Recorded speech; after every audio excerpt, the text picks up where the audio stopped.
जय हिंद फ्रेंड्स, मेरा नाम है अभिषेक शुक्ला।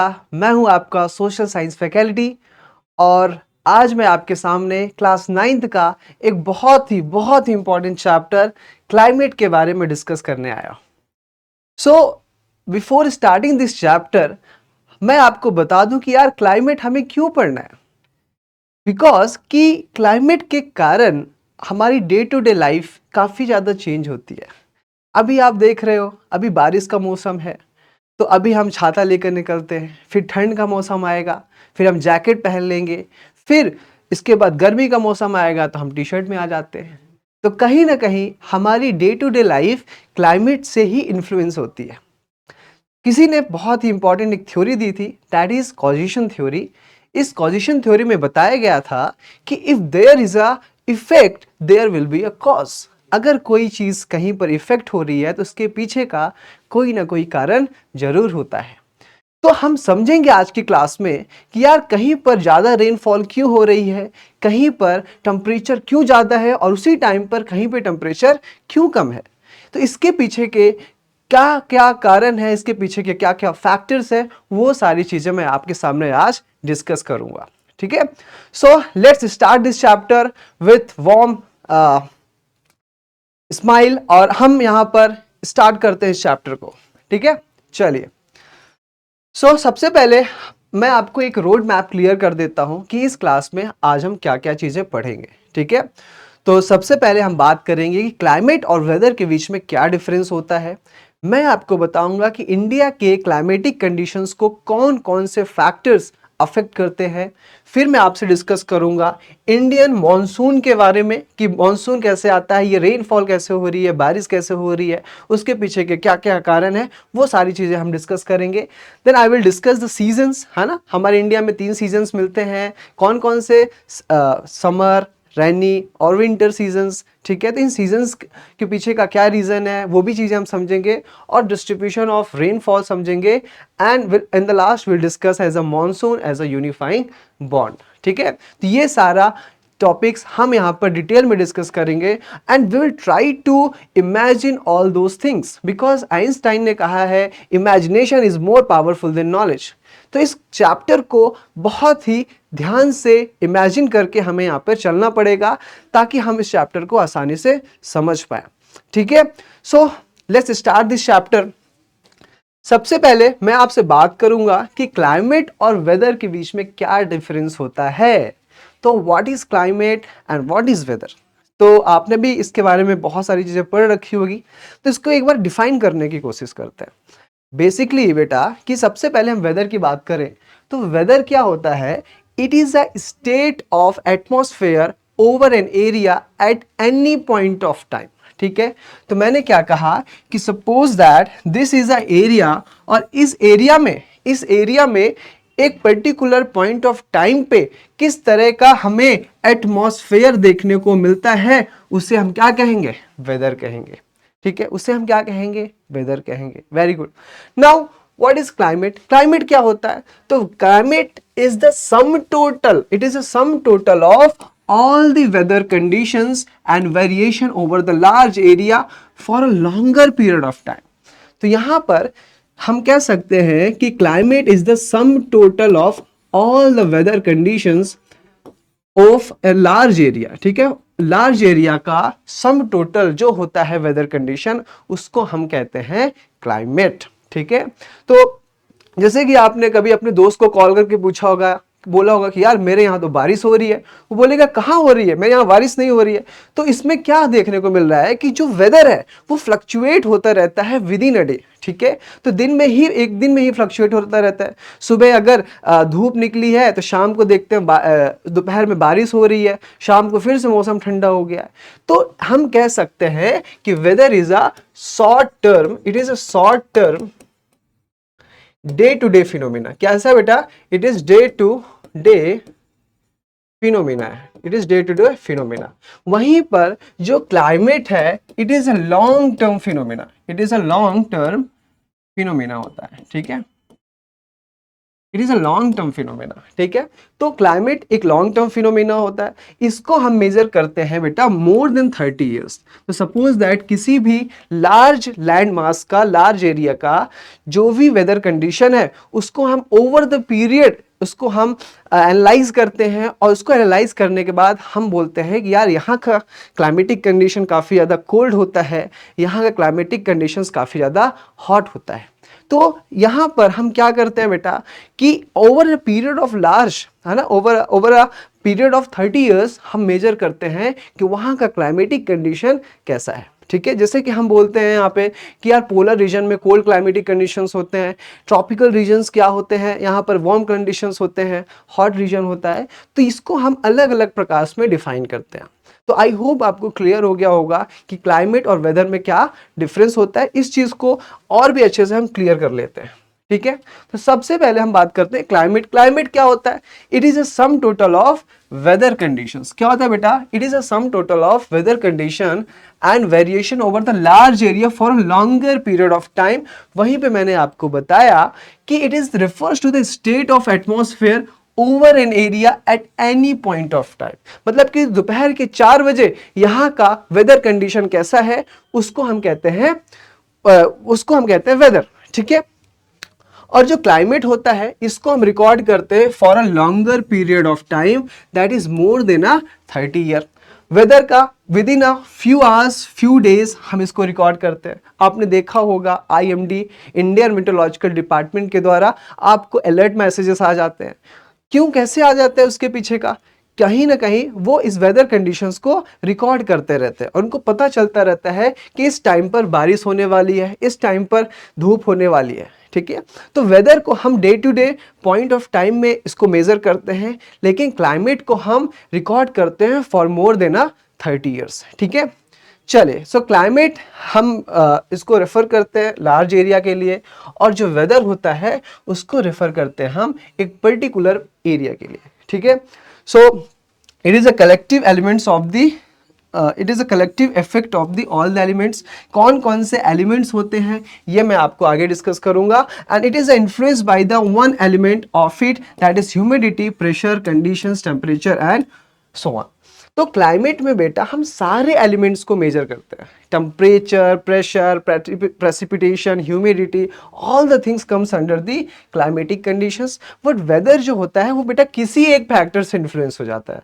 फॉर एग्जांपल ह्यूमिडिटी से इन्फ्लुएंस हो गया, प्रेशर कंडीशन से इन्फ्लुएंस हो गया, टेम्परेचर से भी इन्फ्लुएंस हो जाता है, ठीक है। तो वेदर जो होता है वो डे टू डे बेसिस में चेंज होता रहता है, लेकिन जो क्लाइमेट होता है उसको हम लार्ज पीरियड ऑफ टाइम में उसको मेजर करते हैं, ठीक है। तो आई होप आपको वेदर और क्लाइमेट में डिफरेंस क्लियर हो गया होगा, ठीक है।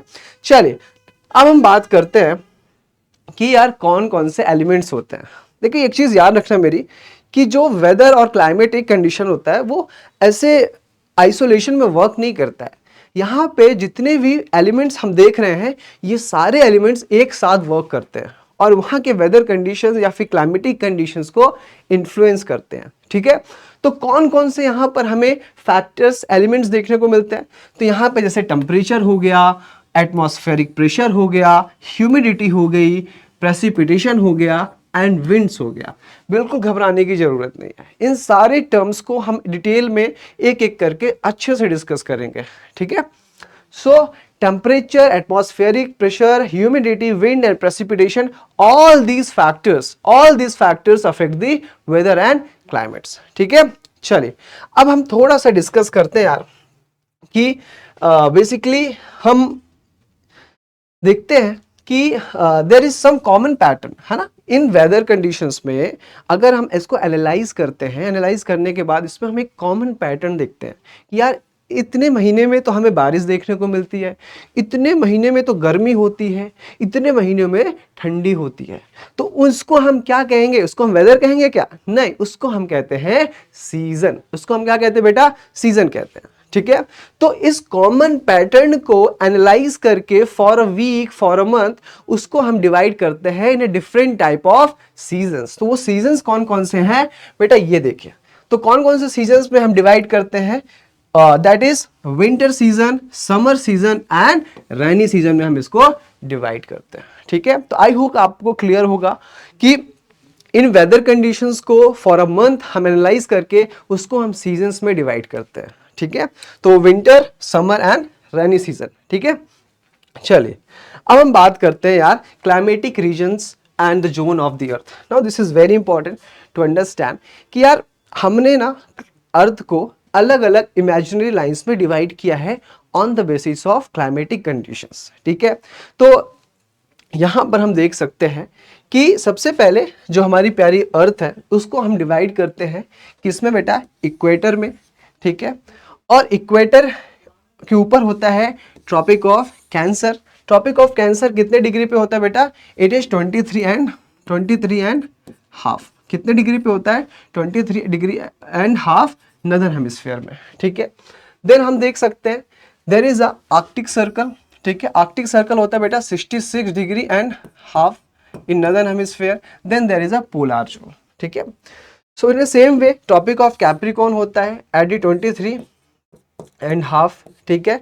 एंड देन होता है बेटा आर्कटिक सर्कल होता है। इन 4 रीजन्स में हमें अलग अलग प्रकार की क्लाइमेटिक जोन्स देखने को मिलते हैं, ठीक है। ये जोन कौन कौन से होते हैं, तो सबसे पहले हम देखते हैं यहां पर ट्रॉपिकल जोन हमें देखने को मिलता है इक्वेटर के 23 degree and half and 23 degree and half in south. इस पूरे रीजन को हम क्या कहते हैं बेटा, ट्रॉपिकल जोन कहते हैं। क्या कहते हैं इसको हम, ट्रॉपिकल जोन कहते हैं, ठीक है। फिर आते हैं हम उसके ऊपर हमें देखने को मिलता है सब ट्रॉपिकल जोन, ठीक है। क्या मिलता है बेटा, सब ट्रॉपिकल जोन। फिर उसके ऊपर हम आते हैं तो हमें मिलता है टेम्परेट जोन, ठीक है, ट्रॉपिक ऑफ कैंसर और आर्कटिक सर्कल के बीच में। और फिर आर्कटिक सर्कल के ऊपर हमें पोलर जोन देखने को मिलता है at the 90 degree in a northern hemisphere, in the same in a 90 degree in the southern hemisphere, ठीक है। सो ये हमें यहाँ पर इस तरीके से हम क्लाइमेटिक रीजन्स को डिवाइड करते हैं।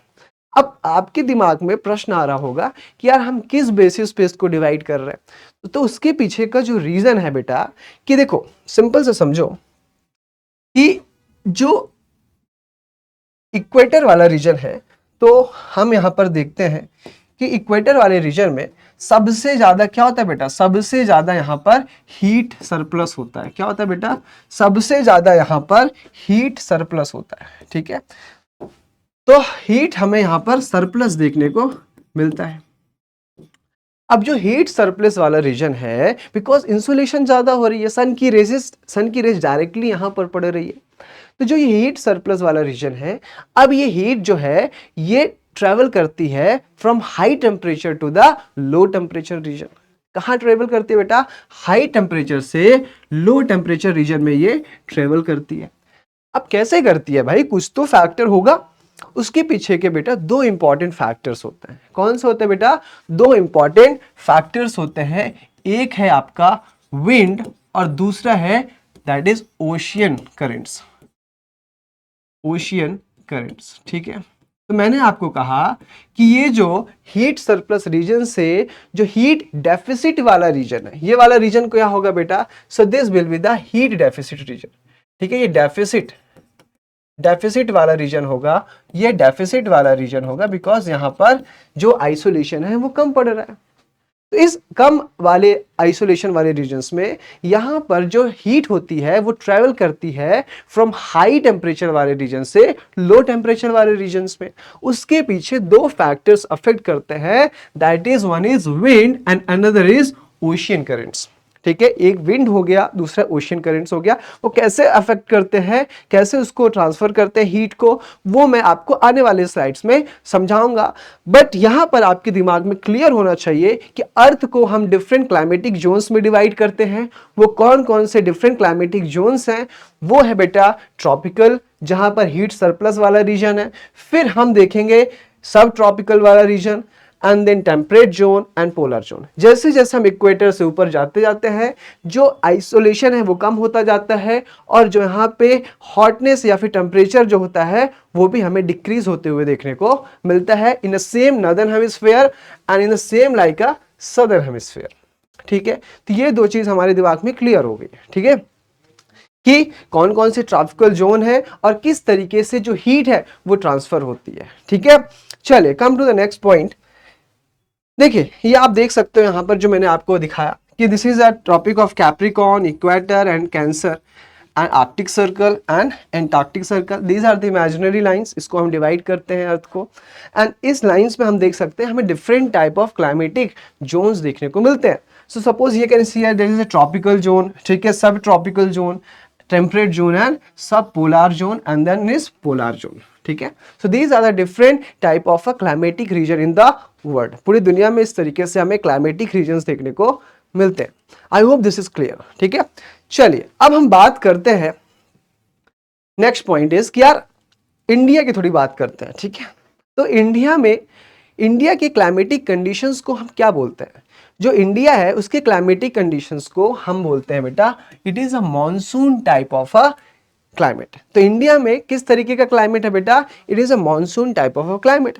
क्या हमें मॉनसून टाइप ऑफ क्लाइमेट सिर्फ और सिर्फ इंडिया में देखने को मिलता है? नहीं, ऐसा नहीं है। मॉनसून टाइप ऑफ क्लाइमेट हमें इंडिया के अलावा और भी बहुत सारी कंट्रीज में देखने को मिलता है, ठीक है।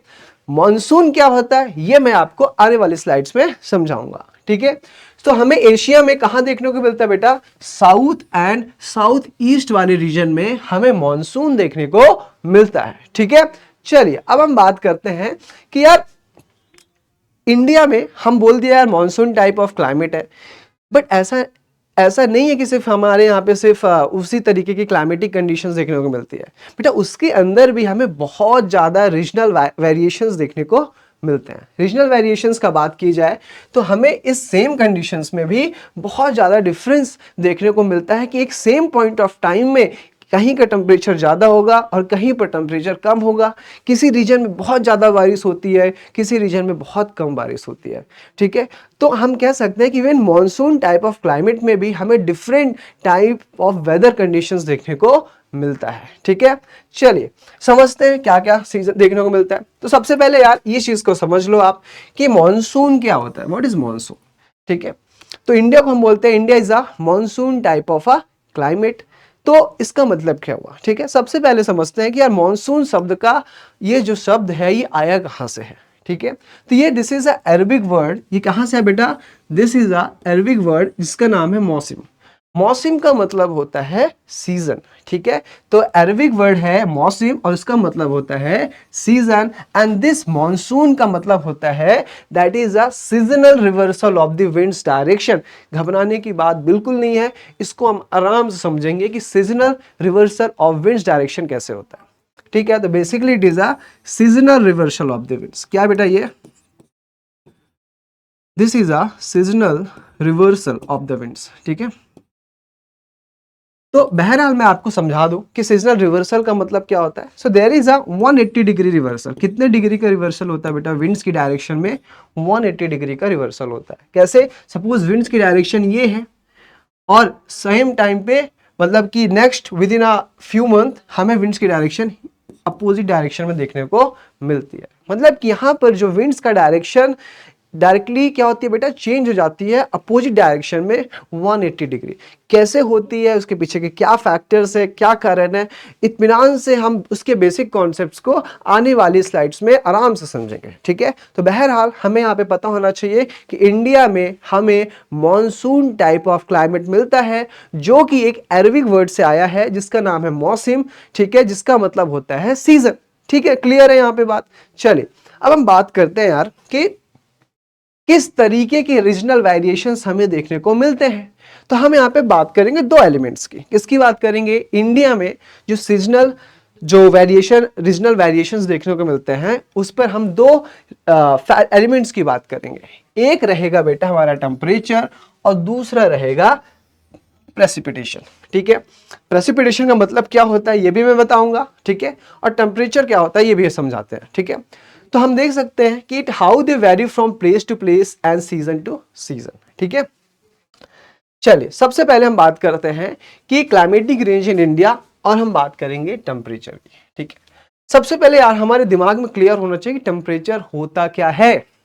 क्या जहां पे बहुत ज्यादा गर्मी है तो हम उसको हाई टेम्परेचर बोल देंगे? क्या जहां पर बहुत ज्यादा ठंडी है क्या उसको हम लो टेम्परेचर बोल देंगे? तो यहां पर समझिए इस चीज को, मैंने क्या बोला कि basically it is a comparative comparison और the measurement of a degree of a temperature. ठीक है, डिग्री ऑफ अ टेम्परेचर को हम कंपैरेटिव मेजर करते हैं, मतलब कि जरूरी नहीं है कि जिस रीजन को हम कोल्ड बोल रहे हैं तो वो कोल्ड हो, इसको हम ये बेटा कंपेयर करेंगे किसी और एक रीजन से। जैसे कि फॉर एग्जांपल हमारी जो इंडिया है, इंडिया का जो हिमालय वाला पार्ट है, this is cold climatic conditions होते हैं। ठीक है, as compare to Madhya Pradesh, as compare to Karnataka, as compare to Tamil Nadu. ठीक है, तो जो जम्मू एंड कश्मीर वाला रीजन है वहां पे हमें कोल्ड क्लाइमेटिक कंडीशंस देखने को मिलती है, तो हम क्या कहेंगे, ये वाला रीजन हॉट है, कर्नाटका तमिलनाडु मध्य प्रदेश वाला रीजन, और जम्मू एंड कश्मीर वाला रीजन कोल्ड है। बट अगर मैं कंपेयर करूं जम्मू एंड कश्मीर वाले रीजन को किसी यूरोपियन कंट्री से कंपेयर करूं, रशिया से कंपेयर करूं, यूके से कंपेयर करूं, तो कंपैरेटिवली यहां पे कोल्ड कौन होगा, कोल्ड यहां पर यूरोपियन कंट्रीज होंगी, और जम्मू एंड कश्मीर वाला रीजन जो यहां पर हमें कंपैरेटिवली यहां पे हाई टेम्परेचर देखने को मिलेगा। तो बेसिकली ये चीज याद रखना कि temperature is basically a degree of hotness और coldness, and it is a comparative analysis, comparative measurement होता है। ठीक है, तो चलिए हम बात करते हैं कि इंडिया में समर में, कहां पे बेटा, समर में मरकरी जो होती है वो touches to the 50 degree celsius in some part of the Rajasthan, है ना। समर में राजस्थान वाले के कुछ इलाकों में हमें 50 डिग्री सेल्सियस देखने को मिलता है। ठीक है, चूरू वाले एक रीजन है, ठीक है, इन रीजन्स में हमें 50 डिग्री सेल्सियस देखने को मिलता है। बहरहाल उसी टाइम पे जम्मू एंड कश्मीर वाले रीजन में सेम टाइम पे सेम मंथ में हमें 20 डिग्री सेल्सियस देखने को मिलता है। तो यू कैन सी है कि टेम्परेचर में कितना ज्यादा वेरिएशन हमें देखने को मिल रहा है with in a same day. ठीक है, सी यार, विंटर नाइट्स की मैं अगर बात करूं तो Dras is a place Jammu and Kashmir में, यहां पर हमें -45 डिग्री सेल्सियस देखने को मिलता है, बहुत ज्यादा ठंडी, बहुत ज्यादा ठंडी। ठीक है, वहीं पर सेम टाइम पे सेम विंटर में हमें तिरुवंतनाथपुरम केरला में हमें टेम्परेचर 22 डिग्री सेल्सियस देखने को मिलता है। इससे क्या समझ में आया कि जो टेम्परेचर है वो वेरी करता है सेम मंथ में सेम टाइम पे अलग अलग प्लेसेस में। ठीक है, इट इज नॉट सेम, ठीक है, इन एवरी प्लेसेस। ठीक है, चलिए अब हम बात करते हैं प्रेसिपिटेशन की। ठीक है, तो प्रेसिपिटेशन का क्या मतलब होता है, सबसे पहले हम ये समझते हैं क्या होता है भैया। जब कोई भी लिक्विड फॉल करता है, लिक्विड किसी भी स्टेट में फॉल करता है, उसको हम प्रेसिपिटेशन कहते हैं। ठीक है, for example it is a rainfall, snowfall. ठीक है, इस प्रोसेस को हम क्या कहते हैं बेटा, प्रेसिपिटेशन कहते हैं। तो इंडिया में हम देख सकते हैं कि जो अपर पार्ट ऑफ हिमालय है, जो हिमाचल वाले रीजन्स हैं, हिमाद्री वाले रीजन्स है, ग्रेटर हिमालय वाले रीजन्स है, वहां पर हमें स्नोफॉल देखने को मिलती है। ठीक है, बाकी रेस्ट ऑफ द कंट्री में हमें रेनफॉल देखने को मिलती है। ठीक है, तो हम यहाँ पे देख रहे हैं प्रेसिपिटेशन किस तरीके से इंडिया में वेरी करता है फ्रॉम प्लेस टू प्लेस। ठीक है, वहीं पर आप देखिए कि मेघालय में 400 सेंटीमीटर ऑफ रेनफॉल होती है, और लद्दाख और वेस्टर्न राजस्थान में हमें 10 सेंटीमीटर ऑफ रेनफॉल देखने को मिलती है।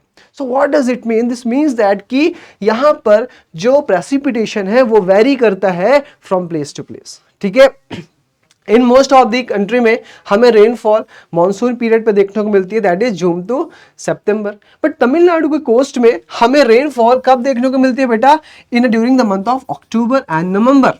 ठीक है, during the month of October and नवंबर।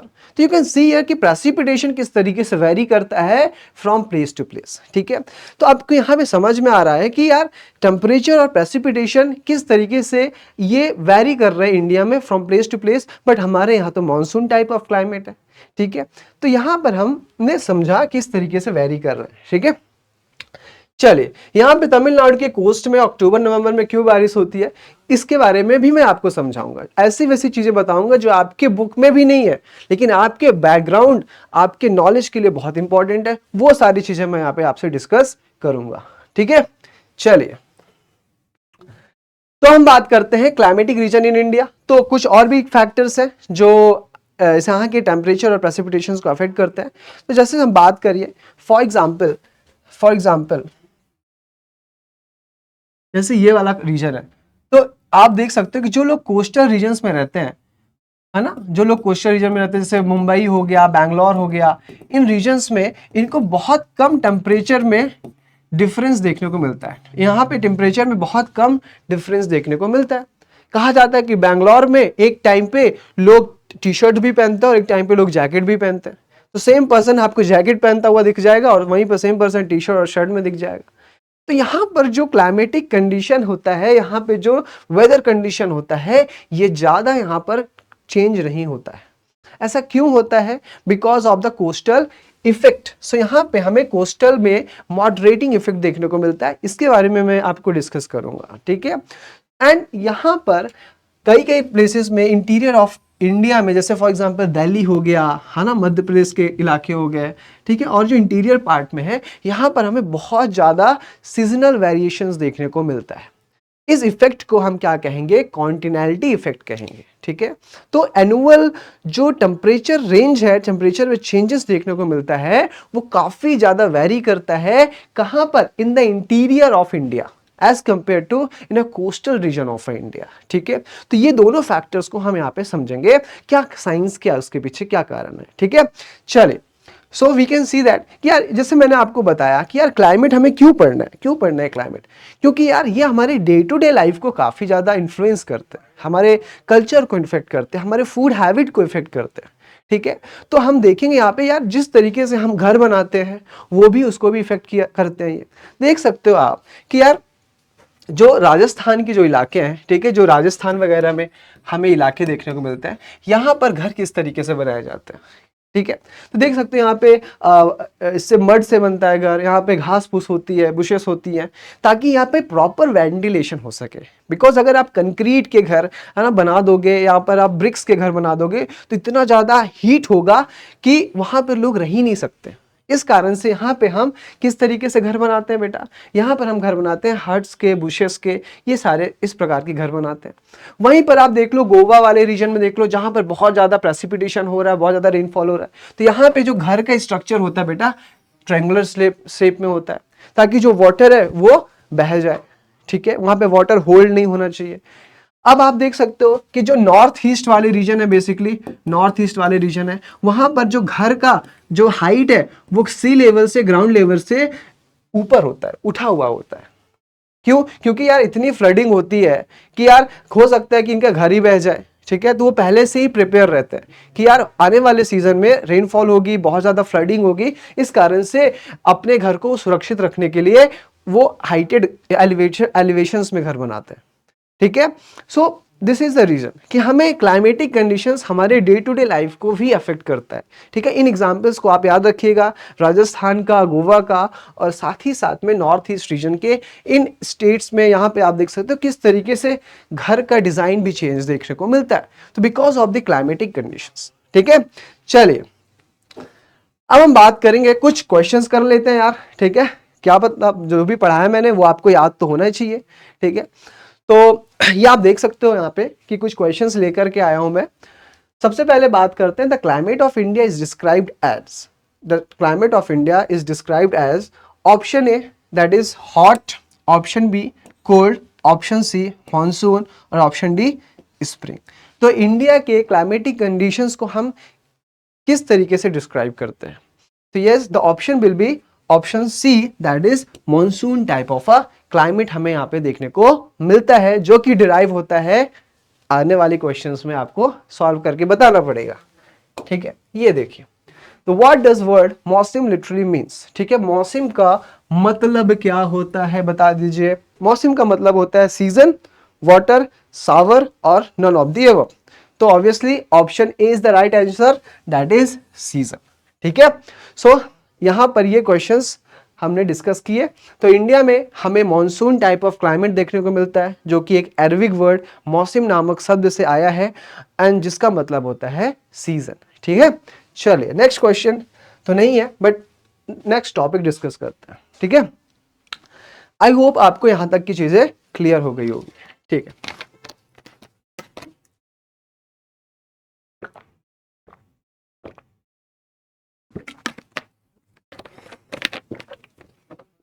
देखिए, बात करते हैं क्लाइमेटिक कंडीशंस की। ठीक है, चलिए अब हम बात करेंगे कौन कौन से फैक्टर्स है जो किसी भी प्लेस में क्लाइमेटिक कंडीशंस को अफेक्ट करते हैं। ऐसे कौन कौन से फैक्टर्स है, एलिमेंट्स नहीं, ऐसे कौन कौन से फैक्टर्स हैं जो किसी भी प्लेस में क्लाइमेटिक कंडीशंस को अफेक्ट करते हैं। तो कौन कौन से फैक्टर है बेटा, 6 फैक्टर्स है। कौन कौन से हैं, 6 फैक्टर्स है। पहला है लैटिट्यूड, दूसरा है एल्टीट्यूड, तीसरा है प्रेशर एंड विंड्स, चौथा है डिस्टेंस फ्रॉम द सी, पांचवा है रिलीफ फीचर्स एंड छठवां है ओशियन करंट्स। ठीक है, डिटेल में समझेंगे, बिल्कुल घबराने की बात नहीं है, आराम से समझेंगे। लैटिट्यूड्स किस तरीके से क्लाइमेट को अफेक्ट करते हैं, एल्टीट्यूड एलिवेशन, जो एलिवेटेड, जैसे आप माउंटेन प्लेसेस, माउंटेन में जाते हो, ऊपर साइड जाते हो तो वहाँ के क्लाइमेटिक कंडीशन किस तरीके से चेंज होता है।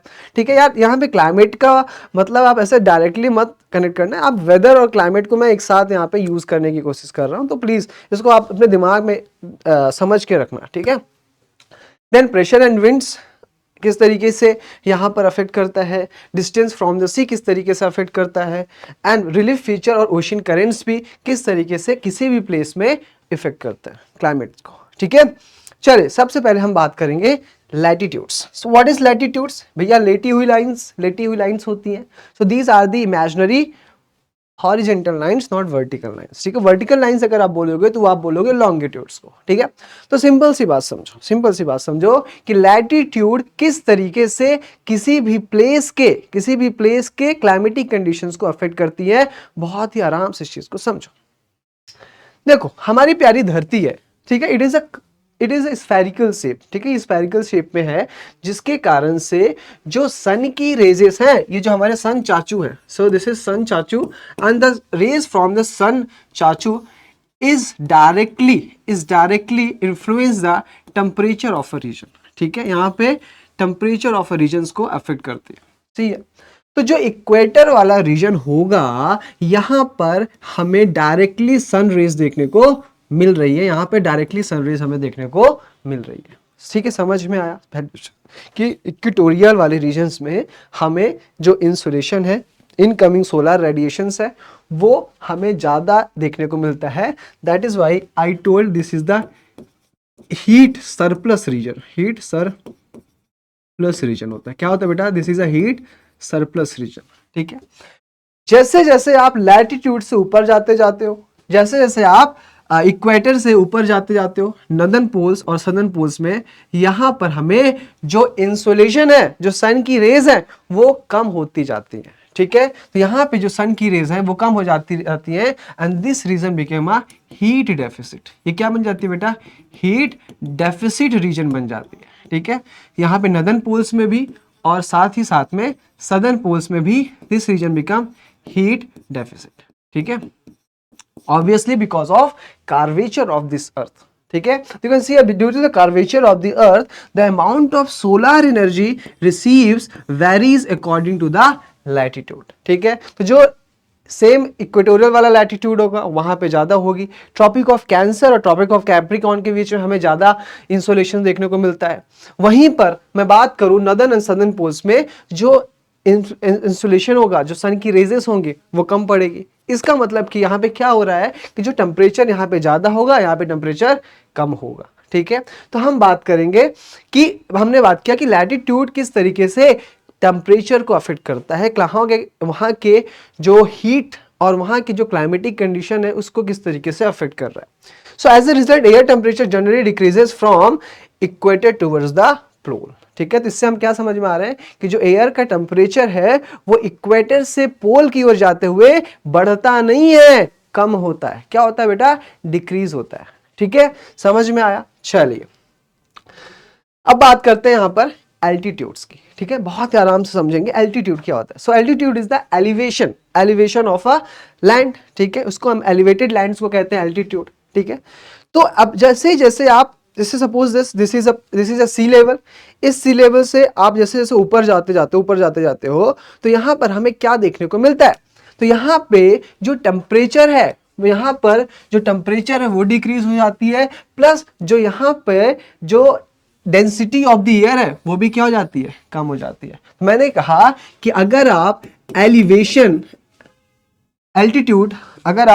एल्टीट्यूड पे जाओगे, अगर आप जैसे जैसे एल्टीट्यूड इंक्रीज होता है, जैसे जैसे एल्टीट्यूड इंक्रीज होता है, यहां पर क्या होता है बेटा, टेम्परेचर कम हो जाता है, प्लस यहां पर जो एयर डेंसिटी है, एयर डेंसिटी है, वो भी क्या हो जाती है बेटा, कम हो जाती है।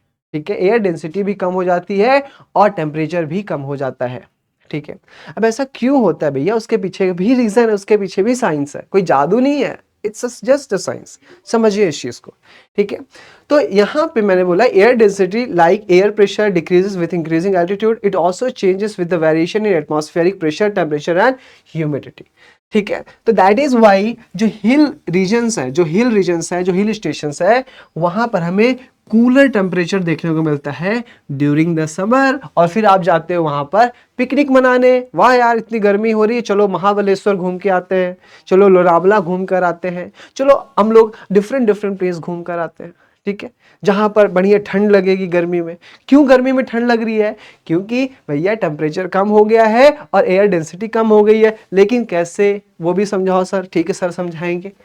इधर देखिए, तो भैया इसका मेरे पे मतलब मेरा कोई कमाल नहीं है जो मैं बता रहा हूं, यहाँ पे ग्रेविटी का कमाल है। ठीक है, तो जो ग्रेविटी माता होती है, कौन बेटा, जो यहाँ पे ग्रेविटी माता होती है, वो ग्रेविटी माता क्या करती है। तो सबसे पहले आप समझो इस चीज को कि यार एयर में क्या क्या चीजें प्रेजेंट होती है। तो एयर में बेसिकली 3 चीजें प्रेजेंट होती है। कौन सी, डस्ट पार्टिकल्स, वाटर वेपर और पार्टिकुलेट मैटर्स। ठीक है, गैसेस। ठीक है, तीन कौन सी, गैसेस प्रेजेंट होती है, दूसरी वाटर वेपर प्रेजेंट होता है, तीसरा डस्ट पार्टिकल प्रेजेंट होता है। ठीक है, तो अब सोचो यार कि ग्रेविटी जो है उसके पास, ठीक है, उसकी सबसे ज्यादा ग्रेविटी लगेगी सी लेवल पे, तो वहां पर जो मॉलिक्यूल्स होंगे, जो एयर पार्टिकल्स होंगे, जो यहाँ पे एयर्स में प्रेजेंट मॉलिक्यूल्स होंगे, वो ज्यादा क्लोज होंगे, ज्यादा डेंस होंगे, ज्यादा डेंस होंगे। जैसे जैसे आप ऊपर जाते जाओगे तो इसकी डेंसिटी क्या होगी, कम होती जाएगी, बिकॉज ऑफ लेस ग्रेविटी। यहाँ पे ग्रेविटी कम लगेगी और यहाँ पे बहुत कम लगेगी, जिस कारण से यहाँ पे मॉलिक्यूल्स दूर दूर चले जाते हैं। इसी कारण से जब कोई माउंटेनियस रीजन में जाता है, ठीक है, तो वहां पर उसको सांस लेने में काफी ज्यादा तकलीफ होती है, बिकॉज जो लेवल ऑफ गैसेस है वो कम हो जाती है। क्यों, क्योंकि जो ग्रेविटी है उसका इन्फ्लुएंस धीरे धीरे जैसे जैसे आप ऊपर जाते हो वो कम होता जाता है, और वहां पे जो मॉलिक्यूल्स है उनके बीच की जो डिस्टेंस है वो ज्यादा होती जाती है, जो पार्टिकल्स प्रेजेंट होते हैं एटमॉस्फेयर में। ठीक है, सो दैट इज हाउ यहाँ पर जो एयर मॉलिक्यूल्स की वो है, एयर मॉलिक्यूल्स है, इनकी डेंसिटी हमें कम देखने को मिलती है। ठीक है, आप देख सकते हो नेक्स्ट स्लाइड में कि आप जैसे सी लेवल पे आप देखो कि यहाँ पे ऑक्सीजन कितने परसेंट है बेटा, दैट इज 84% है। 8000 मीटर पे 76 हो गया। ठीक है, 11,500 फीट के ऊपर देखो आप, दैट इज 66%। फिर आप जैसे ऊपर जाते जाते हो तो जो ऑक्सीजन लेवल है वो कम होता जाता है। ठीक है, so this is how air density affect करती है वहां के क्लाइमेटिक कंडीशंस के ऊपर। ठीक है, दिस इज क्लियर। चलिए अब हम बात करते हैं प्रेशर एंड विंड्स। ठीक है, बहुत ध्यान से समझो बेटा इस चीज को कि प्रेशर एंड विंड से किस तरीके से क्लाइमेटिक कंडीशंस अफेक्ट होते हैं। बहुत ध्यान से समझो, बहुत ध्यान से। ठीक है, so as I told you, pressure and wind system of an area depends on the latitudes and altitude of the places and it influence the temperature and rainfall pattern. Now this is very important कि जो pressure and winds होते हैं ये क्या influence करते हैं बेटा, वहां की टेम्परेचर और रेनफॉल को अफेक्ट करते हैं। ठीक है, कैसे करते हैं समझो इस चीज को। देखिए सबसे पहले हम बात करते हैं, देखिए बात करते हैं हम यहाँ पे, देखिए सबसे पहले ये हमारा प्यारा सन है। ठीक है, दिख रहा है। अब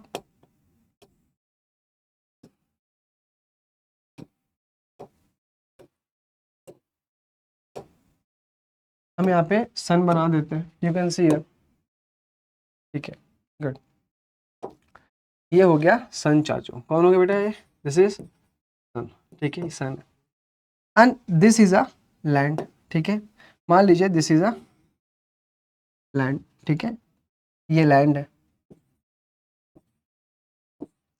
और यहां पर हमें क्या देखने को मिल रही है बेटा, यहां पर हमें देखने को मिल रही है क्या चीज, सन की रेजेस यहां पर पड़ रही है, इस लैंड पे डायरेक्टली सन की रेजेस पड़ रही है।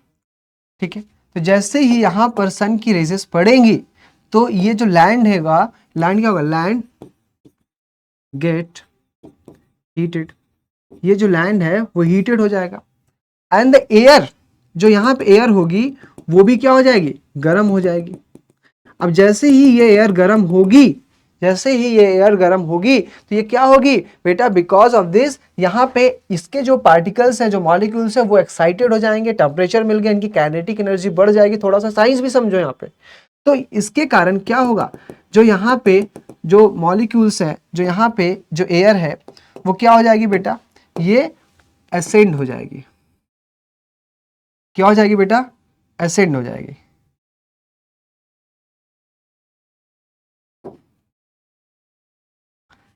सो यहाँ पे जो मॉलिक्यूल्स है वो एसेंड हो जाएगी। ठीक है, ये ऊपर चली जाएगी ना।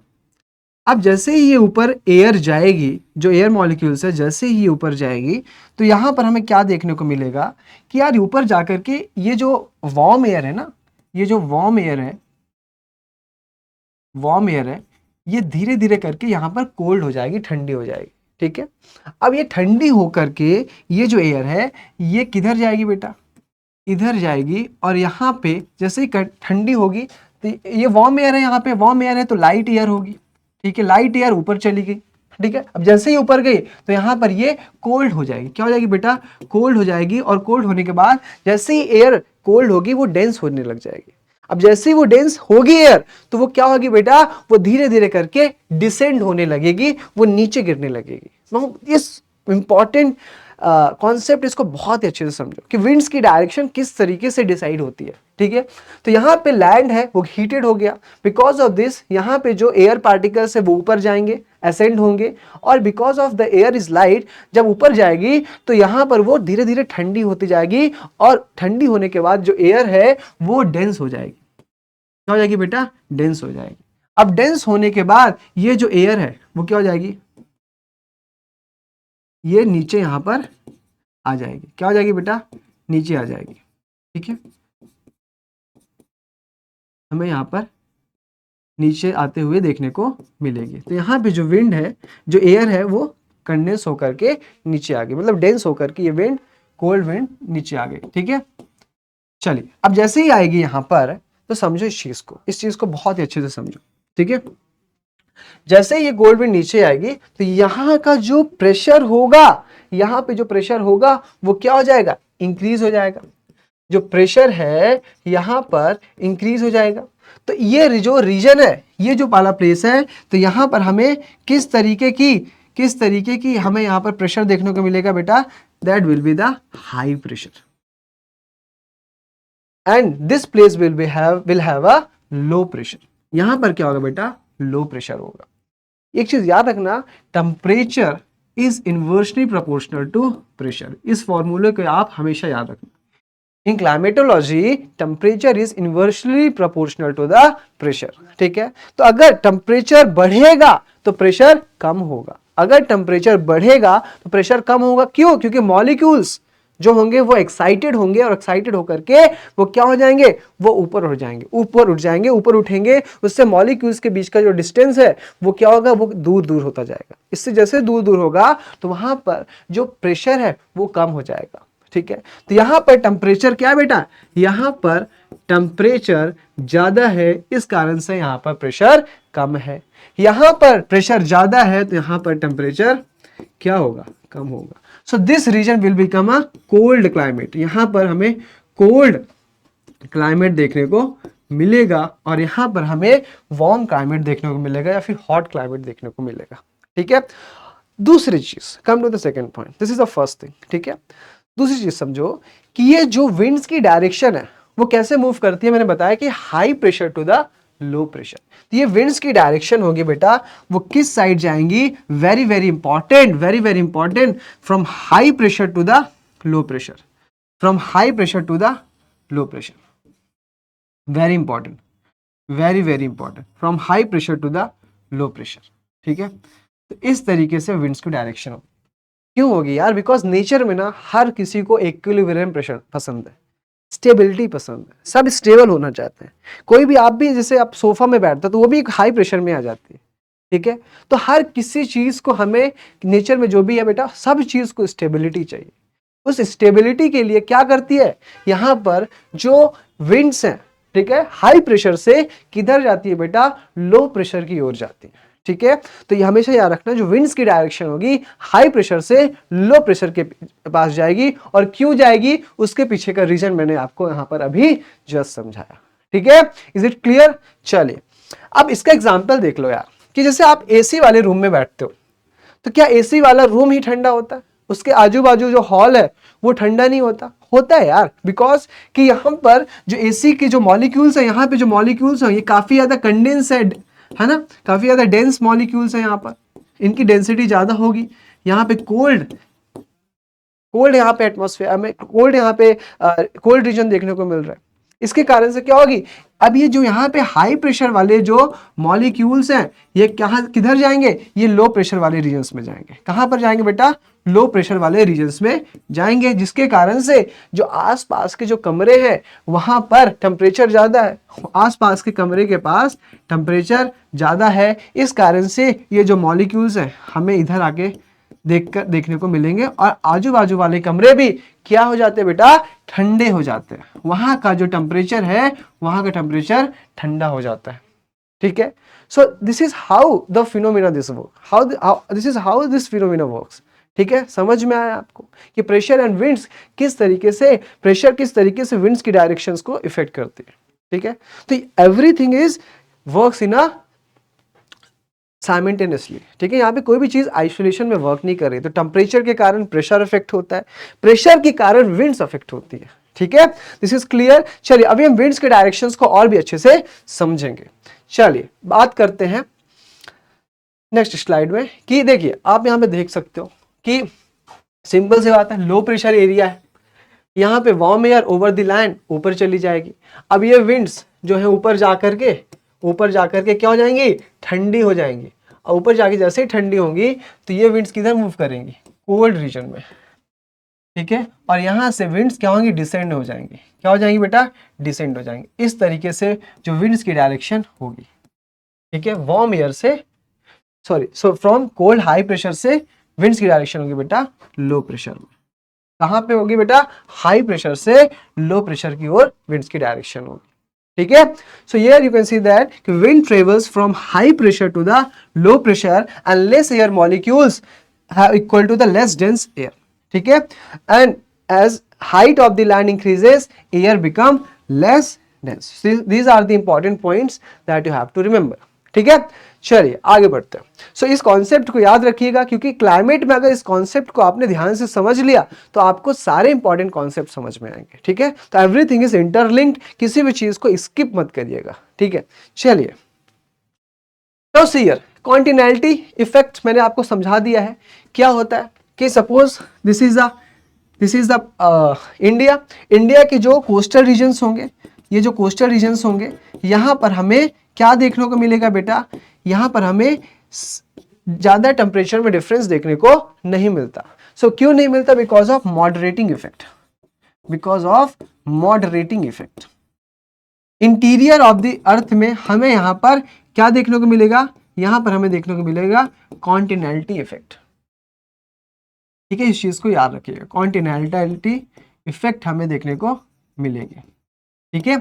सो as the distance from the sea increases, its moderating influence decreases and the people experience extreme weather condition. और तो यहाँ पर हमें एक्सट्रीम वेदर कंडीशंस देखने को मिलेगी। एक्सट्रीम वेदर कंडीशंस का मतलब कि यहाँ पर हमें क्या देखने को मिलेगा, कि जो एनुअल जो टेम्परेचर डिफरेंस है, एनुअल टेम्परेचर डिफरेंस है, यहाँ पर ज्यादा होगा। एनुअल टेम्परेचर डिफरेंस यहाँ पर ज्यादा होगा, दिल्ली में ज्यादा होगा एज कंपेयर टू मुंबई, ठीक है? समझ में आया? यहाँ पे एनुअल डिफरेंस इन टेम्परेचर कम होगा।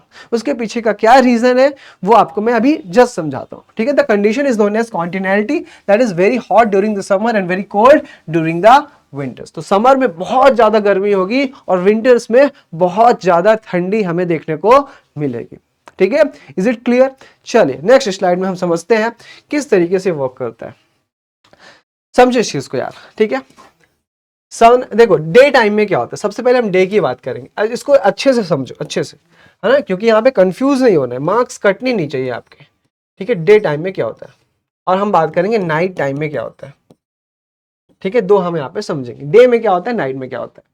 हम यहाँ पे देखेंगे लैंड में क्या होता है और सी में क्या होता है।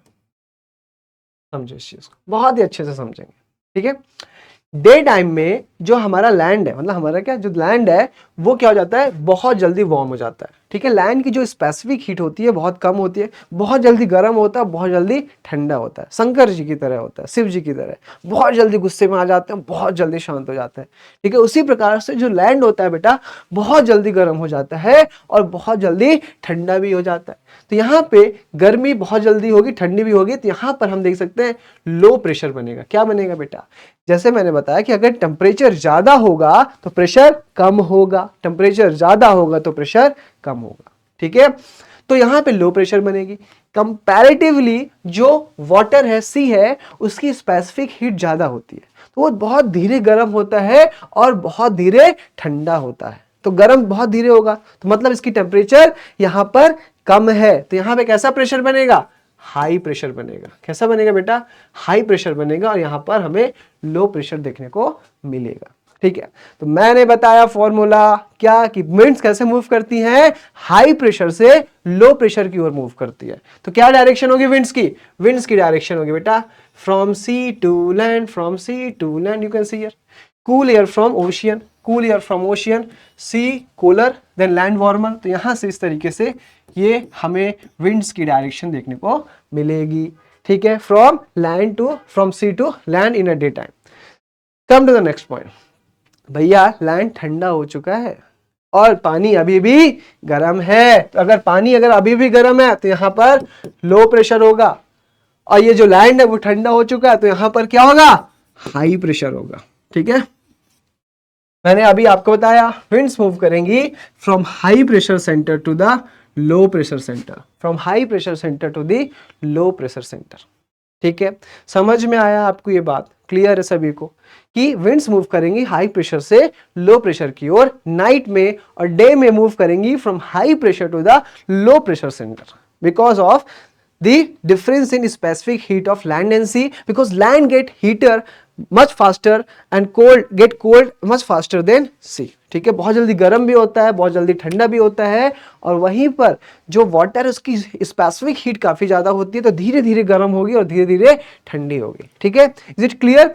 चलिए, सो इसको हम कहते हैं, इसको हम बोलते हैं बेटा सी ब्रिज बोलते हैं। इसको हम क्या बोलते हैं, जो डे टाइम में होता है इसको हम बोलते हैं सी ब्रिज बोलते हैं, ठीक है।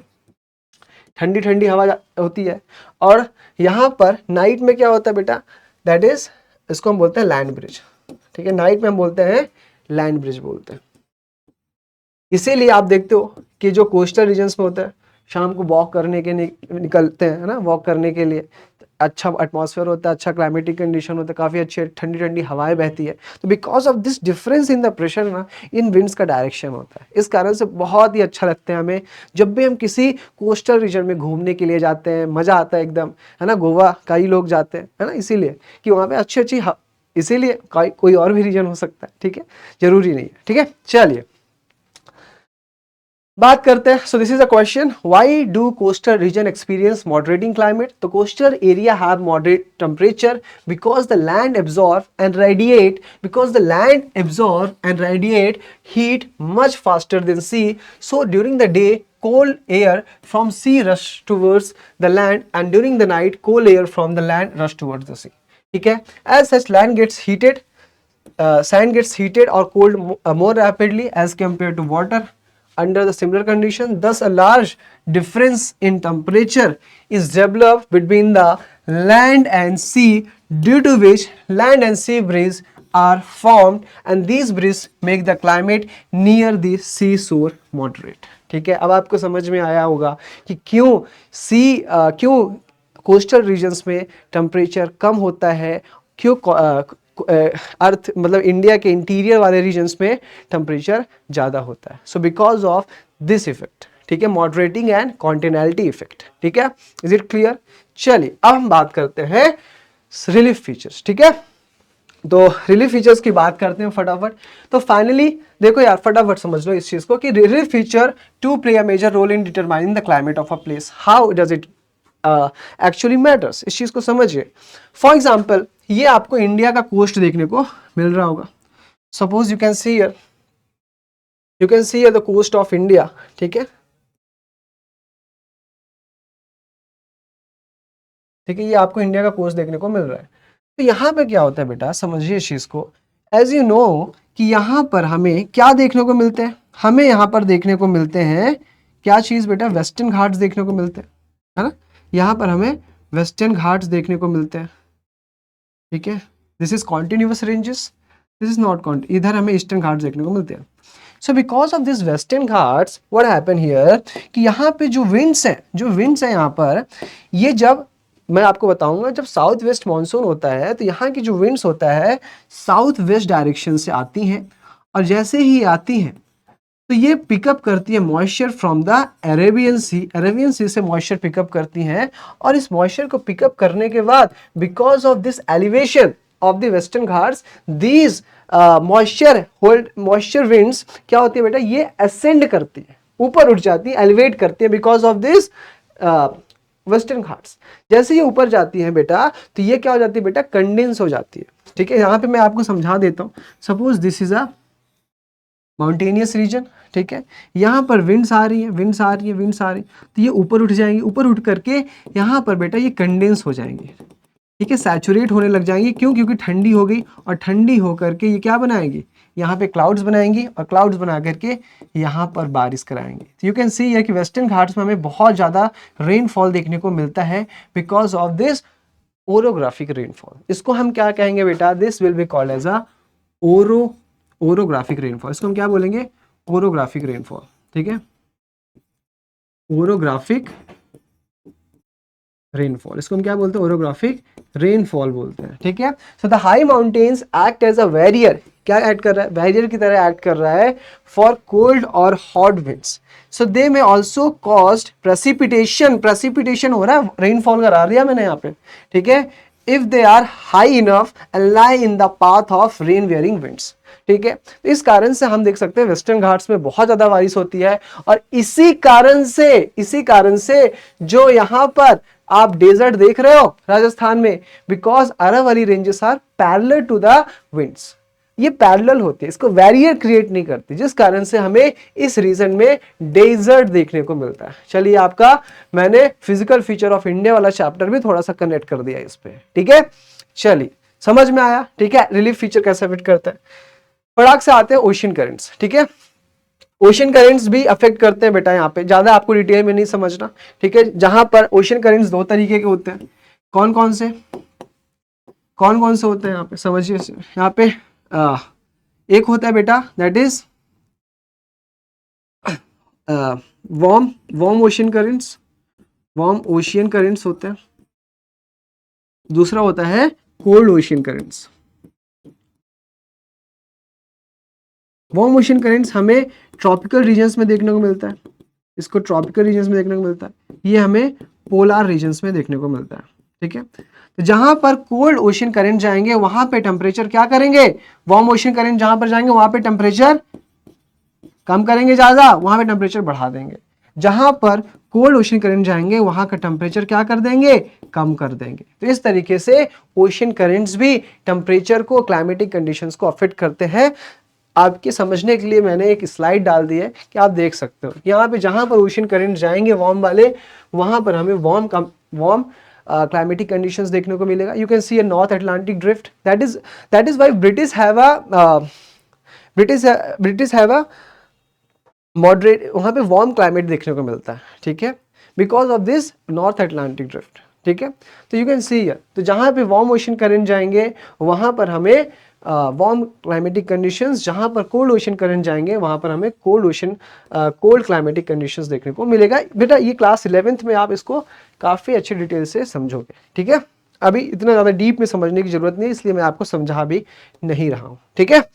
चलिए come to the next, that is factor affecting the Indian climate. कौन कौन से फैक्टर्स हैं जो इंडियन क्लाइमेट को अफेक्ट करते हैं, इसको फटाक से हम यहाँ पे समझ लेते हैं। ठीक है, फटाक से समझ।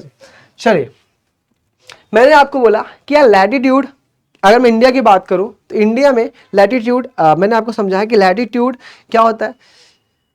जो इक्वेटोरियल वाला रीजन होता है ना, इक्वेटर वाले रीजन्स में ज़्यादा इंसोलेशन होता है, तो वहाँ पर हमें ज़्यादा हीट देखने को मिलते हैं, वहाँ पे ज़्यादा टेम्परेचर देखने को मिलता है। जैसे आप इक्वेटर से ऊपर जाते हो पोल की ओर, तो वहाँ पर हमें टेम्परेचर कम देखने को मिलता है। ठीक है, सो इंडिया में हम अगर बात करें तो इंडिया में हमें ट्रॉपिक ऑफ कैंसर जो है बेटा, ट्रॉपिक ऑफ कैंसर जो है इंडिया को दो पार्ट्स में डिवाइड करता है। एक है ट्रॉपिकल और एक है बेटा सब ट्रॉपिकल रीजन्स। ठीक है, आप देख सकते हो, तो ट्रॉपिकल और सब ट्रॉपिकल रीजन्स में इंडिया को डिवाइड करता है tropic of Cancer. So it passes from the middle of the country, from the run of Kutch to in the west to the Mizoram in the east, and almost half of the country lying south of the Tropic of Cancer below to the tropical area. ठीक है, half of the country आप देख सकते हो, it is near to the equator. Equator के पास में हमें देखने को मिलता है। ठीक है, all the remaining areas north of the tropic lies in the सब ट्रॉपिकल रीजन्स। तो therefore Indian climate has characteristic of both, that is climate tropical as well as subtropical climate. तो इंडिया में हमें दो तरीके के climatic conditions देखने को मिलते हैं, one is tropical and other is सब ट्रॉपिकल क्लाइमेटिक कंडीशंस। तो पहली चीज हमें यहाँ पर ये समझ में आनी चाहिए लैटिट्यूड को लेकर के। ठीक है, इज इट क्लियर? तो दो है, ट्रॉपिकल और सब ट्रॉपिकल। ठीक है, चलिए, मैंने बोला आपको कि ट्रॉपिकल रीजन में सन स्ट्राइक्स मोस्ट डायरेक्टली, तो यहां पर हमें वार्म क्लाइमेटिक कंडीशंस देखने को मिलेगा। अब जैसे आप ऊपर जाते हो, यहाँ पे जो इनकमिंग सनलाइट है वो कम हो जाती है, तो यहाँ पे हमें कोल्ड क्लाइमेटिक कंडीशंस देखने को मिलेगा। ठीक है, तो आप देख सकते हो दिस कंप्लीट रीजन, ये कंप्लीट रीजन जो आपको दिख रहा है, सो यहाँ पर हमें क्या देखने को मिलेगा? Warm ocean. ठीक है, ट्रॉपिक ऑफ कैप्रिकॉर्न और ट्रॉपिक ऑफ कैंसर के बीच में हमें ट्रॉपिकल रीजन देखने को मिलता है। यहाँ पे इंसोलेशन ज्यादा होता है, यहाँ पर हमें कोल्ड क्लाइमेटिक कंडीशंस देखने को मिलेगा, बिकॉज यहाँ पर जो सनलाइट है वो कम हमें देखने को मिलती है। तो पहला फैक्टर हमने लैटिट्यूड के बारे में पढ़ा। Come to the altitude. ठीक है, यू कैन सी ये डिफरेंट क्लाइमेटिक जोन्स में हमने डिवाइड किया। इंडिया इधर आता है, you can see here, this is India. तो यहाँ पर हमें सब ट्रॉपिकल और ट्रॉपिकल दोनों क्लाइमेटिक जोन्स देखने को मिलते हैं। चलिए, अब हम बात करते हैं एल्टीट्यूड के बारे में। ठीक है, जैसे मैंने आपको बताया यार, हिमालय है ना, Himalaya is very important for all of us. क्यों? कि यार हिमालय नहीं होते ना यार, तो आज आपको जो उत्तर प्रदेश जो ये वाला रीजन देखने को मिलता है ना, ये वाला, ये नहीं होते यहाँ पे बहुत सीवियर कोल्ड हुआ होता। ठीक है, आज हम देखते हैं कि यार हिमालय होने के कारण भी हमें इतनी ज्यादा ठंड लगती है। लेकिन अगर सोचो हिमालय नहीं होते तो ये इधर यूपी, बिहार, ना झारखंड, ये सब कहाँ होते? ये तो सब बर्फ से ढके होते।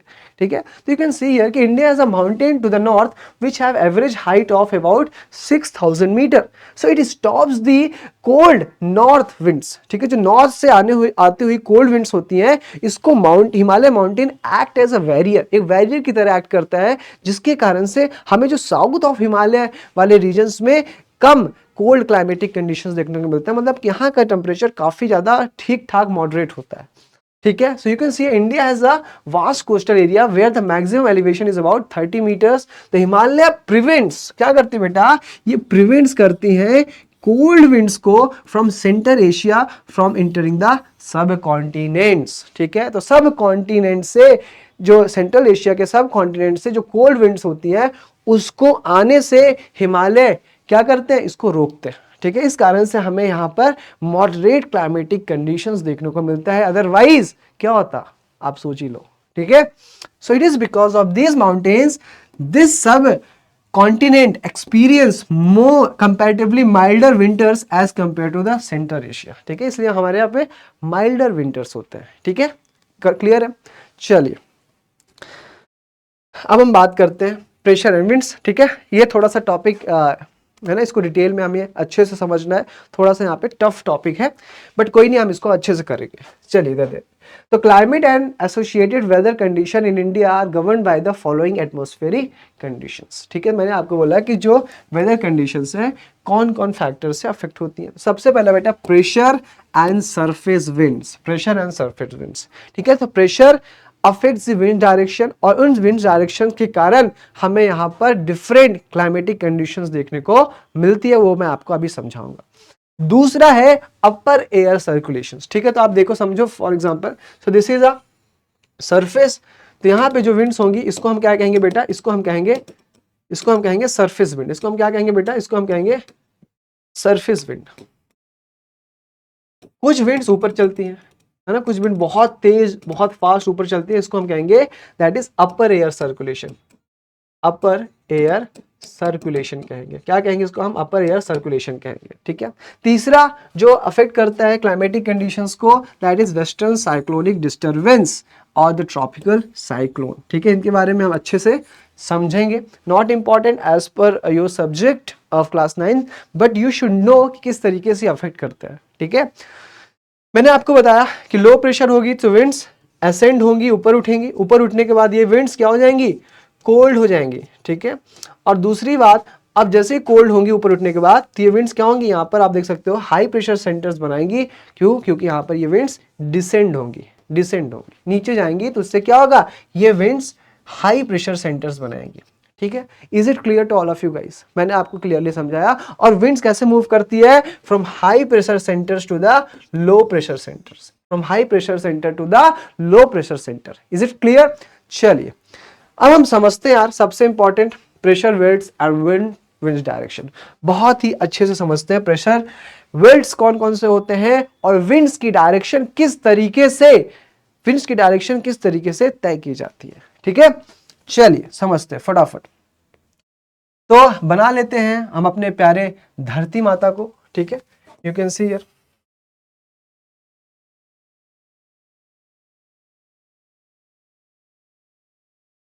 सो this is our earth and now see here, इसमें हम देखते हैं कि जो अर्थ है वो अलग अलग इमेजिनरी लाइंस में डिवाइड सॉरी मेरी आवाज थोड़ी सी खराब है, मुझे कोल्ड हो गया है, इस कारण से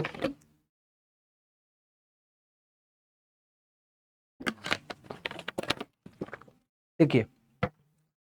तो सबसे पहले हम बात करते हैं, तो दिस इज इक्वेटर, ठीक है, yes. So this is tropic of Cancer, this is tropic of Capricorn, ठीक है, this is Arctic circle and this is Antarctic circle, ठीक है।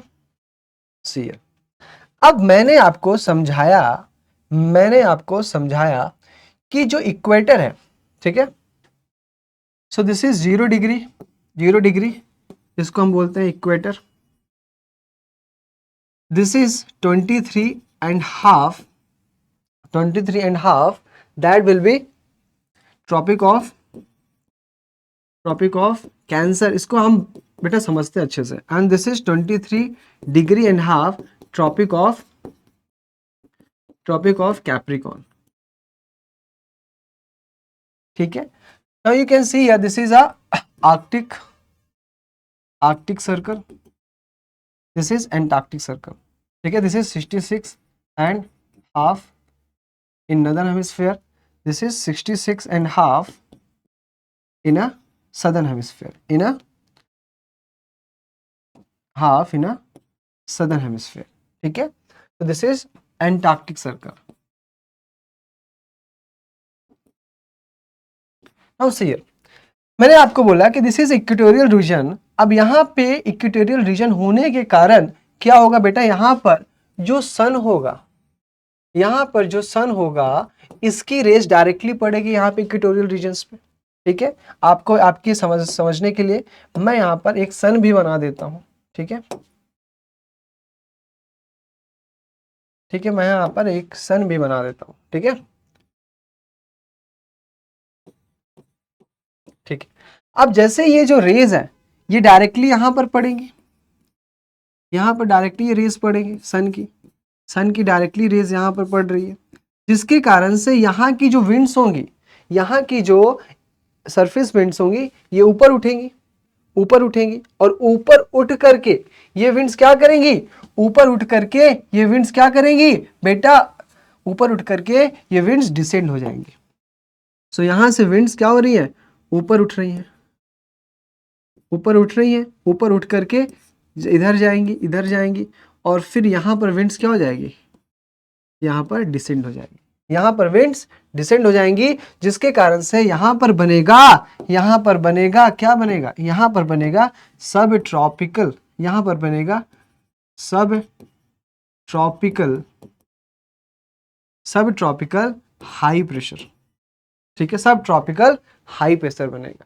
ठीक है, सेम चीज यहां से विंड्स उठेंगी। ठीक है, यहां से विंड्स उठेंगी, यहां से विंड्स उठेंगी, समझिएगा बेटा ना ध्यान से, यहां से विंड्स उठेंगी और विंड्स उठ करके ये इधर जाकर के ठंडी हो जाएंगी, ठंडी होकर के ये विंड्स यहाँ पर डिसेंड होंगी, यहाँ पर डिसेंड होंगी और यहाँ पे बनाएंगी सब ट्रॉपिकल हाई प्रेशर सेंटर। क्या बनाएंगे बेटा, सब ट्रॉपिकल हाई प्रेशर सेंटर, सब ट्रॉपिकल हाई प्रेशर सेंटर।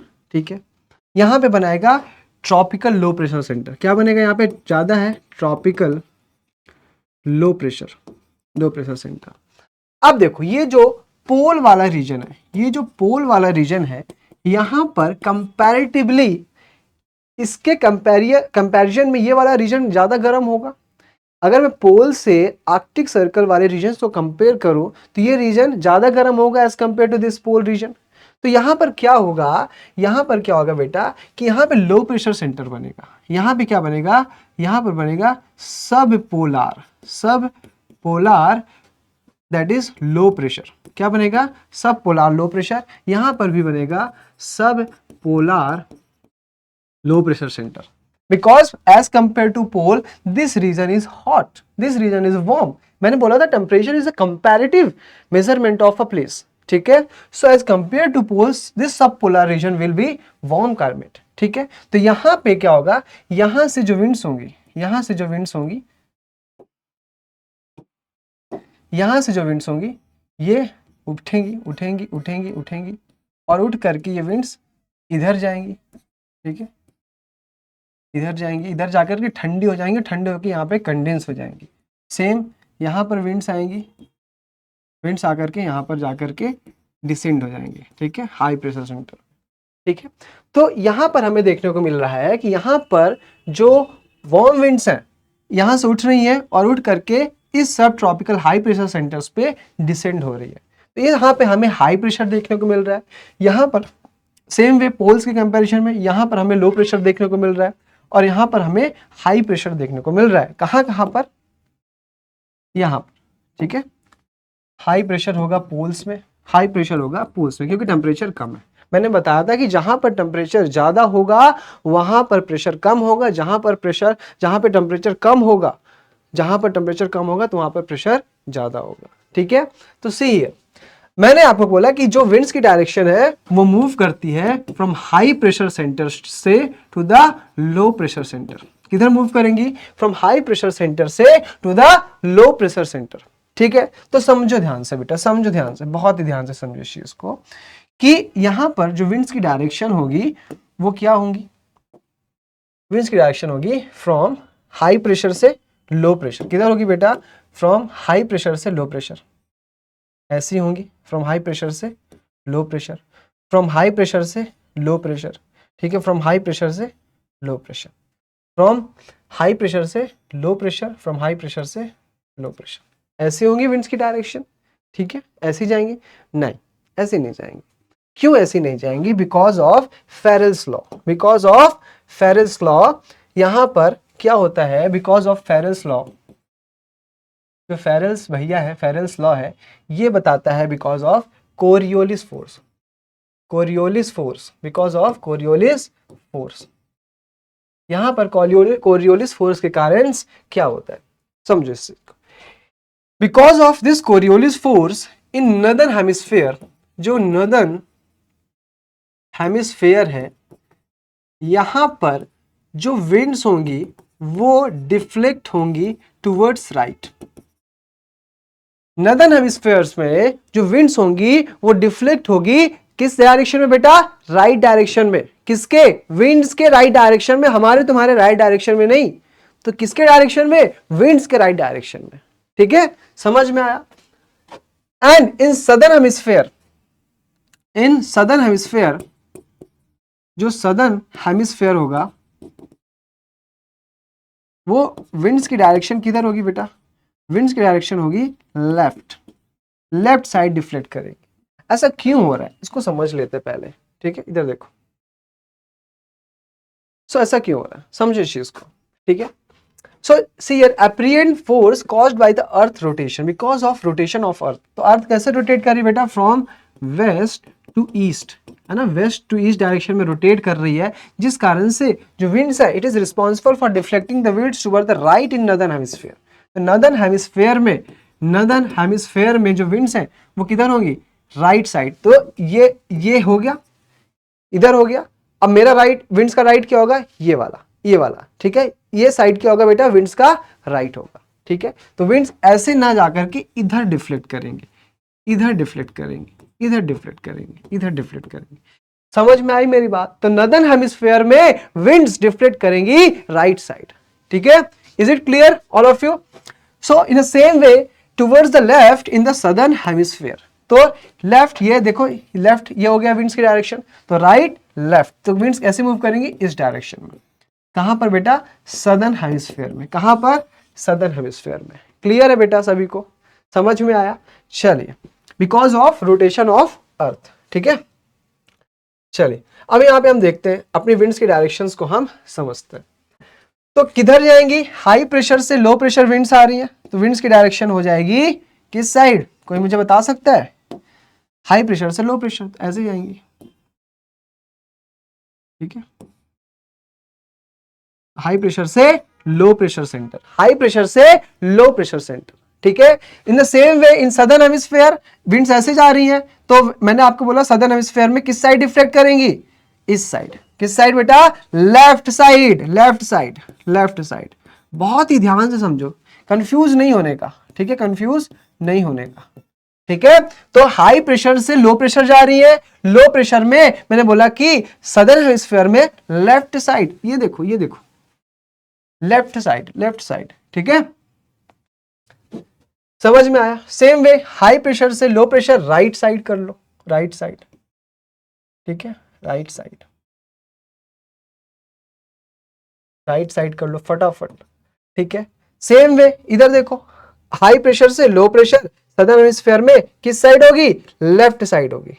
तो ये इसका, ये है विंड्स की डायरेक्शन, तो इसका लेफ्ट ये, इसका लेफ्ट ये होगी, इसका लेफ्ट ये होगी, ठीक है। मैं कंफ्यूज, देखो मैं भी कंफ्यूज हो सकता हूं, लेकिन मैं सिर्फ अपना दिमाग में क्या लगा चल रहा हूं, दो कॉन्सेप्ट्स, ठीक है, और कुछ मैं नहीं समझ रहा हूं, कॉन्सेप्ट लगा के चल रहा हूं, ठीक है। अब इधर देखो, हाई प्रेशर से लो प्रेशर जाना है मुझे, तो इधर सदर्न हेमिस्फीयर में लेफ्ट साइड, सदर्न हेमिस्फीयर में लेफ्ट साइड, ये विंड्स की डायरेक्शन है, हाई से लो, तो लेफ्ट इसका ये हो जाएगा। इधर देखो, हाई प्रेशर से लो तो राइट साइड हो जाएगा, तो इसका राइट ये होगा, कौन सा, ये साइड, ठीक है। क्लियर हो रहा है सभी को। So that will be the direction of winds, ठीक है, समझ में आया। तो इक्वेटर से ट्रॉपिक ऑफ कैंसर में हम देख सकते हैं कि यहां पर हमें देखने को मिलेगी बेटा ट्रेड विंड्स, इसको हम कहते हैं ईस्टर्ली विंड्स। क्या बोलते हैं बेटा इसको हम बोलते हैं ईस्टर्ली विंड्स बोलते हैं। क्या बोलते हैं इसको हम, ईस्टर्ली विंड्स बोलते हैं, ईस्टर्ली ट्रेड विंड्स बोलते हैं, ठीक है, ईस्टर्ली ट्रेड विंड्स बोलते हैं, ठीक है। और यहां पर जो हमें देखने को मिल रहा है बेटा, ये वेस्ट साइड से जा रहा है, ठीक है। So this is from westerly trade winds, इसको हम क्या बोलेंगे, वेस्ट डायरेक्शन से जा रहा है, so this is westerly, westerly winds, westerly winds बोलते हैं। यहां पर आप देख सकते हो हॉट विंड्स और कोल्ड विंड्स आपस में टकरा रही हैं, तो यहां पर बेटा हम देख सकते हैं, यहां पर हमें temperate cyclone, temperate cyclonic region देखने को मिलता है, ठीक है। तो यहां पर आपने अभी समझ लिया, ईस्टर्ली विंड्स तो ईस्ट से वेस्ट डायरेक्शन में जाएंगी, वेस्टर्ली विंड्स वेस्ट से ईस्ट डायरेक्शन में जाएंगी, ठीक है। समझ में आया, क्लियर है सभी को, ठीक है।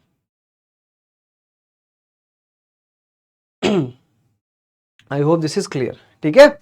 चलिए, नॉर्दर्न हेमिस्फीयर में राइट डायरेक्शन में, आई थिंक मैंने यहाँ पे आपको गलत डिफरेंस हो गया। देखिए यहाँ पे दिस इज हेमिस्फीयर, तो इसके राइट डायरेक्शन में जाएंगे, नॉट लेफ्ट डायरेक्शन में, ठीक है, sorry this is my bad. Let me just correct this. तो दिस इज सब ट्रॉपिकल, सब ट्रॉपिकल। यहाँ पर विंड्स की डायरेक्शन क्या होंगे बेटा, इस साइड जाएंगे, ठीक है, क्योंकि नदर्न हेमिस्फीयर में विंड्स राइट डायरेक्शन में जाती है, ठीक है। तो ये हो गए विंड्स की डायरेक्शन। तो यहाँ पर हमें वेस्टर्ली विंड्स देखने को मिलेंगे, ठीक है। यहाँ पर हमें कौन से विंड्स, वेस्टर्ली विंड्स, ठीक है। Is it clear? तो हमें यहाँ पर वेस्टर्ली विंड्स देखने को मिलेंगी। आई होप दिस इज क्लियर, ठीक है। सही है, बिल्कुल सही है, ठीक है बेटा, समझ में आया। चलिए अब हम बात करेंगे यहाँ पर विंड्स की। देखो अब देखो, India lies in the region of north easterly winds, ठीक है। तो नॉर्थ ईस्टर्ली विंड्स में इंडिया लाई करते हैं। तो इंडिया यहाँ पर है बेटा, ठीक है। तो यहाँ पर हाई प्रेशर है, हाई प्रेशर सेंटर, ठीक है। तो यहाँ पर इंडिया लाई करती है, यहाँ पर इंडिया लाई करती है, यहाँ पर लाई करती है। तो क्या होता है बेटा, ये जो इंडिया है वो लाई कर रहा है यहाँ पर, और ये जो विंड्स की डायरेक्शन इधर है, ठीक है। But during the monsoon period ये जो विंड्स की डायरेक्शन है वो चेंज होकर के इस साइड आ जाती है, चेंज होकर के इस साइड आती है। इस कारण से हम यहां पर देख सकते हैं मॉनसून आ जाता है। क्या आ जाता है बेटा, मॉनसून पीरियड आ जाता है, बिकॉज की विंड की जो डायरेक्शन है वो 180 डिग्री चेंज हो जाती है, विंड्स की डायरेक्शन 180 डिग्री चेंज हो जाती है, ठीक है। So India lies in the region of north easterly winds, ठीक है। नॉर्थ ईस्टर्ली विंड्स में इंडिया लाई करता है। These winds originate from the tropical high pressure winds of the northern hemisphere, ठीक है। तो विंटर सीजन में ये जो एमर्ज होती है फ्रॉम बेटा, दैट इज सब tropical high pressure winds emerge होती हैं फ्रॉम द नदर्न हेमिस्फीयर, ठीक है। इस कारण से इनके पास कोई मॉइस्चर नहीं होता है, ठीक है। So they blow southward and get deflected due to Coriolis force and moves towards the equatorial low pressure and carry little moisture. ठंड के टाइम में ये विंड्स जब आती हैं अपने साथ मॉइस्चर लेकर नहीं आते, because they originated from the land, जिस कारण से देयरफॉर दे ब्रिंग लिटिल और नो रेनफॉल, जिस कारण से ये लिटिल और नो रेनफॉल हमें देखने को मिलता है, ठीक है। चलिए मैंने आपको यहां पर यह चीज समझा दी। तो यू कैन सी विंटर्स में there is a high pressure area north of the Himalaya, Himalaya के नॉर्थ में हाई प्रेशर एरिया बनता है। Cold dry winds blow from this regions to the low pressure area over the ocean to the south, ठीक है। तो ये जो cold dry winds होती है ये लो प्रेशर एरिया में आती है, ठीक है। So you can see this during the winter season ये इधर से एमर्ज होती है, ठीक है। तो यहाँ पर वो अपने साथ कोई भी मॉइस्चर लेकर के नहीं आती है, इस कारण से हमें यहाँ पर रेनफॉल देखने को नहीं मिलता है। चलिए अब हम बात करते हैं during the summer season. Summer time में इंडिया में अच्छा खासा डेवलप हो जाता है लो प्रेशर सेंटर, इंडिया में डेवलप हो जाता है लो प्रेशर सेंटर डेवलप हो जाता है, as well as over the north western India, north western part में भी हमें लो प्रेशर देखने को मिलता है। This cause complete reversal direction of the winds, ठीक है, समझे इस चीज को। This is equator, this is India, ठीक है, इंडिया में लो प्रेशर बन गया। This is tropic of Capricorn. Winds ऐसे जानी चाहिए, लेकिन ये विंड्स क्या करती है, ऐसे आती है, बिकॉज यहां पर लो प्रेशर बना हुआ है, विंड्स का डायरेक्शन ऐसा हो जाता है। अब because of Coriolis force northern hemisphere में विंड्स राइट डायरेक्शन में मूव करती है, नदर्न हेमिस्फीयर में विंड्स राइट डायरेक्शन में डिफ्लेक्ट करती है, और डिफ्लेक्ट होकर के ये क्रॉस करती है इक्वेटर्स को, इस चीज को, एंड देन यहाँ पर इंडिया में हमें रेनफॉल देखने को मिलता है, इंडिया में हमें रेनफॉल देखने को मिलता है because of this reversal of the winds, ठीक है, because of this reversal of the winds, ठीक है। I hope this is clear to all of you guys, ठीक है। चलिए you can see here from this map कि यहाँ पे बेटा ड्यूरिंग द समर सीजन में यहाँ पे लो प्रेशर बना होता है पूरे इंडिया में लो प्रेशर बन रहा है, ठीक है। अब because of this low pressure centre जो विंड्स है यहाँ पर आती हैं डिफ्लेक्ट होकर के, क्योंकि विंड्स को ऐसे आना चाहिए बट ऐसे नहीं आती हैं, क्यों, क्योंकि यहाँ पे seasonal reversal of the winds हो जाता है, और इंडिया में हमें मॉनसून पीरियड्स का अराइवल देखने को मिलता है, ठीक है। Air moves from high pressure area over the southern Indian ocean in south easterly direction crosses the equator को क्रॉस करती हैं and turns right towards the low pressure area over the Indian sub continents, ठीक है। And these are known as the south western monsoon winds. इसको हम क्या कहते हैं बेटा, साउथ वेस्टर्न मॉनसून विंड्स कहते हैं, ठीक है। So these winds blow over the warm ocean and gather moisture, bring more wide spread rainfall over the mainland of India. The upper air circulation in this region is dominated by the westerly flow. The upper air circulation is dominated by the westerly flow and the important component of this flow is called as a jet streams. अब हम बात करेंगे jet streams को क्या होता है। Suppose this is यहाँ पर जो साउथ वेस्टर्न मानसून है ये दो भागों में डिवाइड होती है, एक होती है अरेबियन सी ब्रांच और एक होती है वे ऑफ बंगाल ब्रांच। अब यहाँ पर क्या होता है, यहाँ पर क्या होता है, यहाँ पर रोल आता है जेट स्ट्रीम्स का। आपको सिलेबस में जेट स्ट्रीम नहीं है बट यहाँ पे आपको पता होना चाहिए कि मॉनसून में हमें जेट स्ट्रीम्स का रोल देखने को मिलता है, ठीक है। तो ये जो ईस्टर्ली जेट स्ट्रीम्स है, यहाँ पर जो ईस्टर्ली जेट स्ट्रीम्स है इस विंड्स को क्या कर देती है बेटा, इस विंड्स को डिफ्लेक्ट कर देती है, इस विंड्स को डिफ्लेक्ट कर देती है इंडिया साइड में। जैसे इस विंड्स को डिफ्लेक्ट करती हैं तो हमें यहाँ पर रेनफॉल देखने को मिलता है because of jet streams. Now will discuss the what is jet stream. ठीक है, तो jet streams these are the narrow belt of high altitude winds above the 12,000 metres westerly winds in the troposphere. ठीक है, तो ये westerly winds होती हैं above the 12,000 metres. ठीक है, so their speed varies from about 110 kilometers per hour in summers to about 184 kilometers in winters. So they are big winds होती हैं, बहुत बड़ी बड़ी winds होती हैं और इनका यहाँ पर हमें देखने को मिलता है कि so they are very high speed winds, बहुत fast winds होती है। ठीक है, they are the jet streams, इनको हम कहते हैं जेट स्ट्रीम्स कहते हैं। ये बहुत ऊपर चलती है, मतलब कि नॉट इन सरफेस लेवल। ठीक है, सरफेस लेवल पे नहीं चलती है। ठीक है, ये एटमॉस्फेयर के ऊपर साइड चलती है विंड्स। ठीक है, so the number of separated jet streams have been identified. The most constant are the mid latitude and the सब ट्रॉपिकल जेट स्ट्रीम्स।